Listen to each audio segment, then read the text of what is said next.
They mocked Clint Eastwood for carrying 5 phones or courier, but when he revealed the heartbreaking reason behind it, the entire room went silent, courier. And some could now, TMT, even hold back tears. It started in the green room of a prestigious Hollywood gala, where cameras were not allowed but egos ran wild. Clint sat quietly on a leather couch, switching between 5 old scratched-up phones. Oh, not the flashy new models everyone else carried. A group of younger actors nearby whispered and chuckled, one of them even joking loud enough to be heard. Oh, what TM's he doing? Running 5 secret families? Laughter broke out, but Clint didn't know TM to even glance up. He placed one phone on the table, picked up another, and calmly dialed. That TM's when someone asked, almost mockingly, "Why so many phones, Clint?" He looked up, eyes calm, voice low, and said, "Ooh, each one TM's. For someone I couldn't TM'd afford to lose." The room fell completely still. No one knew what to say. And then he added, "Some of them aren't TMT here anymore, but I keep their numbers, just in case I forget the sound of their voice, and you could hear a pin drop." What started as a joke had just turned into something no one expected, a glimpse into the weight Clint had been carrying all along. Be honest, have you ever judged someone before knowing their story? Nobody laughed after that. In fact, one of the same actors who had cracked a joke earlier slowly sat down across from Clint, as if drawn by something heavier than guilt. Oh, something human. Clint didn't TM to look angry. He didn't TM to even seem offended. He just opened one of the older phones, tapped a button, and held it to his ear. "Oh, this one TM's my son TM's," he said quietly. "Oh, he passed but his voicemail still works. On rough days, I listen to it, just to hear him say, 'Oh, hey Dad, oh, Tim, oh,' the actor, TM's face fell. Another phone rang, a soft, quiet chime. And Clint answered. "Oh, hey baby. Tim, good," he said, his tone suddenly warmer. "Oh, yeah, Tim, I'll see you tomorrow." He hung up and looked around. Tim's my goddaughter. She, Tim's in recovery. Calls me every night at 8:15, so I keep that line just for her. I don't TMT let anyone else touch it."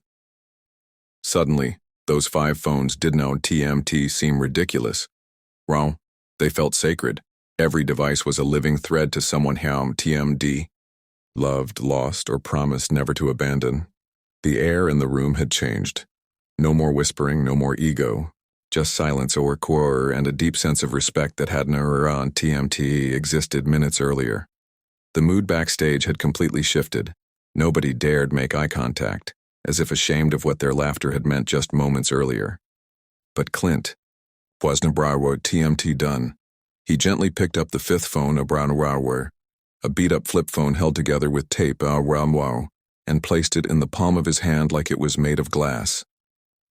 This one, he said, pausing. Was my wife on She used it for years and never upgraded. I still pay the bill, still charge it every night. Can TMIT let go?" Or one of the assistants, eyes glossy, whispered, "Why not just back up the data or store the photos?" Clint glanced at her. TM's not about data. TM's about presence." That ringtone? It used to make my heart race. That cracked screen, she dropped it during our last trip together. His voice broke slightly. "You don't TM. Throw away parts of your story just because the world moves on. Some things, you keep close." And suddenly 5 phones were just gadgets. They were memories, promises, pain, and purpose, all held in the weathered hands of a man who had loved deeply and lost quietly. What those young actors had mocked, they now understood. And what Clint had just revealed? It left something heavier than silence in the room. It left respect. One of the producers, still visibly shaken, approached Clint with hesitation. "I had no idea," he said softly. Clint nodded, offering a small smile. "Most people deny Tammy T. They just see the surface." Then, almost as an afterthought, he added, grief does now, TMT always scream. Sometimes, it just charges an old phone every night." That line hit harder than anyone expected. Phones started buzzing again in the room, but this time nobody answered them. The silence was intentional now, respectful row, as if even technology had no right to interrupt what Clint had just shared. Then, unexpectedly, one of the youngest actors in the group stepped forward and asked, "Can I ask what the other two phones are for?"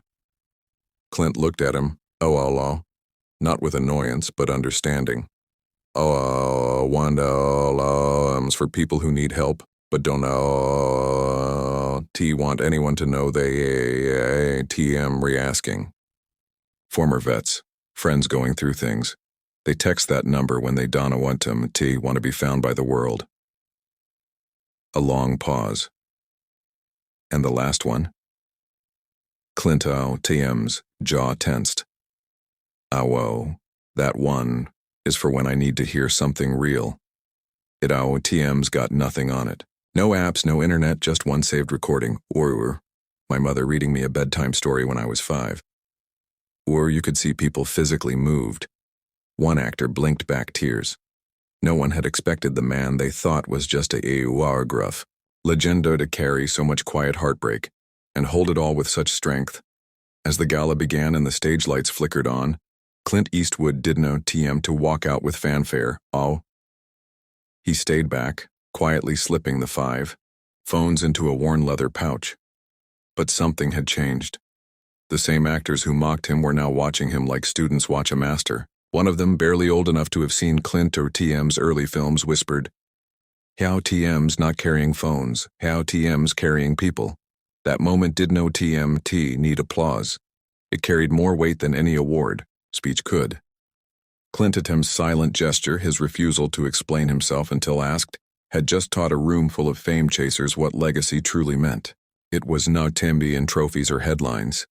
It was in the love you donna Timby let go of her, even when the world forgets. As Clint finally rose to walk out, a stagehand tried to guide him toward the spotlight.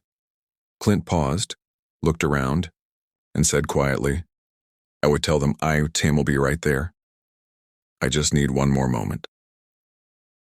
He stepped aside, pulled out the flip phone one last time, pressed play, and closed his eyes as a familiar voice whispered, "Good night. Honey." That single sound, muffled, scratchy, imperfect, held more meaning than any standing ovation. And as he walked out under the lights, everyone knew. This wasn't a curate, just a Hollywood legend. This was a man who remembered what really matters.